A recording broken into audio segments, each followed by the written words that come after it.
Hello, my name is Andrea Quesada, and today I'm going to talk about a vocabulary strategy called self-awareness that will help the students comprehend more the unit or the text that we're going to go through as a class.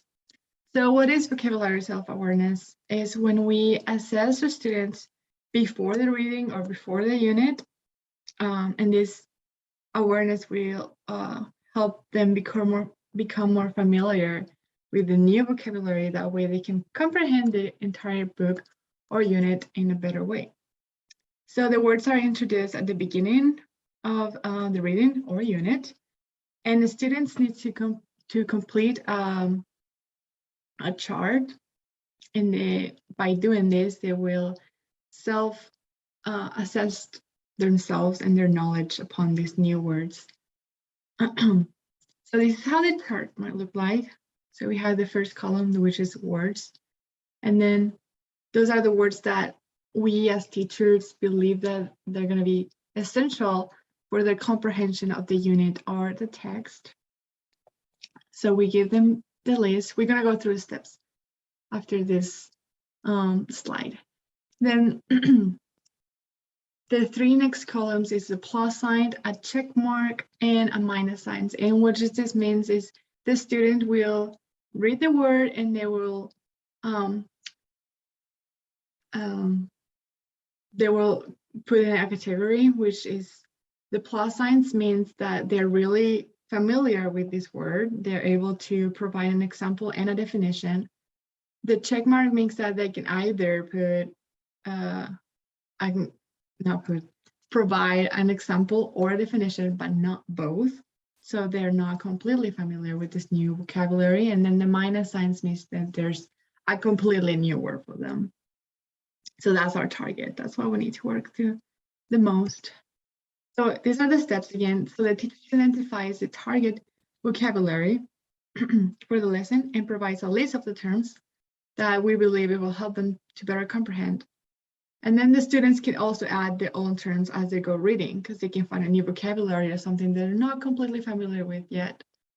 And then the second step is rated according to the student's understanding, as I said, with the plus sign, the check mark, or the minus sign. And then the last step is where we go through the reading or through the unit, students can add information to this chart. And our main goal is to, as I said, transform all these signs into plus signs. So we know that the student is completely familiar with it and can either define an example or a definition of the word. That way we know that they understand it. So this strategy can be used while before or during reading a book, or before and during a unit, or before and during an assignment. So let's go into my example. I was thinking more about like 9th graders-ish and a biology class. And we're about to read this book that is about, as you can tell, photosynthesis. So what I want my students to know for sure is photosynthesis, plant, chloroplast, carbon dioxide, oxygen, and environment, because I know these terms will come up a lot in the books. And if they know the definition or an example of it, are familiar with this, it will help them to go through easily. So this is an example of one of the students.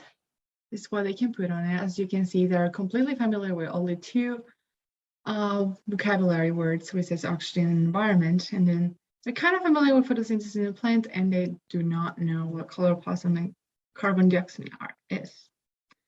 So that's going to be your main target, or why we should focus more on throughout the reading or throughout the unit. As you know, our main goal is to put all those signs into a plus sign, like this. So this can be the final product of self-awareness chart and self-awareness strategy in order to make easier the comprehension for the students. And it's as simple as that.